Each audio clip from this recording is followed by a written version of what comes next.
আমি এই মাত্র একটা গ্রোসারি স্টোর কিনে ফেলেছি যেখানে এত খাবার আছে যা দিয়ে গোটা একটা শহরকে খাওয়ানো যেতে পারে। আর তারপর আমি ডিসাইড করলাম একজন র্যান্ডম লোককে এখানে আমি বন্দি করে দেবো। যতদিন তুমি এখানে থাকবে এই গ্রোসারি কার্ডে করে আমি তোমাকে $10,000 করে দিয়ে যাবো। এটা তো দারুণ ভাই, তাহলে চলো। ঠিক আছে, এটা আমি 24 ঘন্টা পরে দেবো। ও, okay. এই চ্যালেঞ্জটা অ্যালেক্সকে লিটারালি মাল্টি মিলিয়নিয়ারও বানিয়ে দিতে পারে। তার মানে হলো ও এখানে 1 বছর থাকতে পারে। আর এটা শুরু হলো এখন থেকে। ঠিক আছে, জিমি চলে গেছে, আমার তো এখান থেকে যেতে ইচ্ছা করছে না। আমি গোটা বছর কাটিয়ে দিতে পারি এখানে। চলো কিছু শপিং করা যাক। আর যদি অ্যালেক্স রেড লাইনটাকে ক্রস করে, যেটা আমরা গ্রোসারি স্টোরের চারপাশে লাগিয়ে দিয়েছি, তাহলে চ্যালেঞ্জটা শেষ হয়ে যাবে আর ও জেতা টাকা নিয়ে বাড়ি চলে যেতে পারবে। আর এটা জানার জন্য যে ও ভিতরে কি করছে, আমরা গ্রোসারি স্টোরের প্রতিটা কোণে কোণে একটা করে ক্যামেরা লাগিয়ে দিয়েছি। প্রথমটাতে আমি ভাবছি এই স্টেকটা খেয়ে নেবো। আমার মনে হয় এখানটা বেশ বাড়ি বাড়ি মনে হচ্ছে। গ্রসারি স্টোরের এই কোনটা বেশ ভালো। আমি যদি এরকম খাবার প্রত্যেকটাতে পাই, আমি এখানে গোটা বছর কাটিয়ে দিতে রাজি। প্রথমটা কমপ্লিট, কাল সকালে দেখা হচ্ছে। এখন 24 ঘন্টা হয়ে গেছে আর আমি ওর প্রথম 10,000 নিয়ে যাচ্ছি। অ্যালেক্স, এই এটা দেখে বলতে পারবে পুরো $10,000 আছে কিনা? হ্যাঁ আছে। আমি তোমাকে বিশ্বাস করি। এবার আমি তোমাকে এই চ্যালেঞ্জের প্লিজটা বলবো। বেসিক্যালি আমি তোমাকে যখন $10,000 ক্যাশ দেবো, তখন তোমাকে $10,000 মূল্যের জিনিস আমাকে দিতে হবে। তাই তোমাকেই ভেবে রাখতে হবে যে কোন জিনিসগুলো রাখলে তুমি এখানে আরো বেশি দিন টিকে থাকতে পারবে। ও ওয়াও, ঠিক আছে। হ্যাঁ, ওখানে অনেকগুলো ইলেকট্রনিক্স রাখা আছে যেগুলো খুব দামি, ওগুলো দিয়ে দিতে পারো। এটা বেশ ভালো বুদ্ধি দিয়েছো। আমি তো আর একটা টিভি খেতে পারবো না, তাই এটা আমার কোনো কাজের নয়।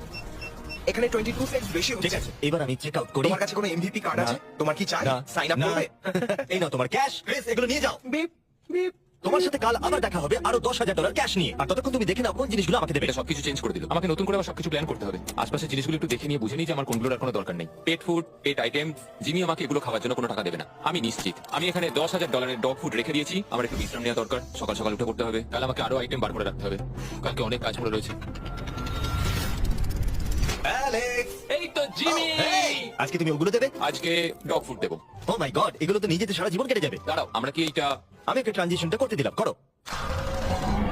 আর এই তো খুব ভালো, এগুলো সব Wow. রেজিস্টারের কাছে চলে গেছে। এটা বেশ ভালো ছিল না? আমার ম্যাজিকটা দারুণ লেগেছে। আমাদের এখন $9,991 আর 80 সেন্টস হয়েছে। আর শেষ আইটেমটা স্ক্যান করলে এখন হলো $10,045। আর যেটা তোমাদের জানা উচিত, যে জিনিসগুলো অ্যালেক্স আমাদের দিচ্ছে সেগুলো আমরা চ্যারিটিতে ডোনেট করে দিচ্ছি। এমনকি গতকাল আমরা সব টিভি ডোনেট করে দিয়েছি। পরের 3 দিন অ্যালেক্স খুব সহজেই পার করে নিল। 5 নম্বর দিনে ও $10,000 ফল আর শাকসবজি দিল। আমি এগুলো দিয়ে দিলাম কারণ এগুলো খুব তাড়াতাড়ি নষ্ট হয়ে যাবে। 6 নম্বর দিনে ও আমাকে অনেক ডাইপার্স দিল।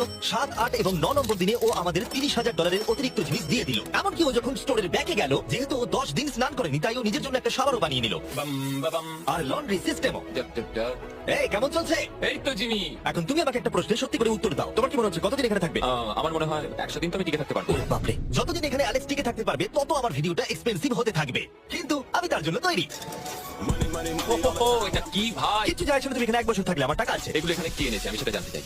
ব্যাংক, তুমি এটা পেয়ে যাবে যখন আমি $10,000 মূল্যের জিনিস পেয়ে যাবো। ঠিক আছে, আজকে আমি আরো কিছু টিভি দেবো। আচ্ছা ভালো করে বলো তো, গ্রোসারি স্টোরে কে টিভি কিনতে যায়? এটা এখানে কেন? আচ্ছা অ্যালেক্স, সত্যি করে বলো, তুমি কি ভেতর থেকে টিভি বের করে দিয়ে পাথর রেখে দিয়েছো আর টিভিটা তোমার কাছে রেখে দিয়েছো? কুকুর।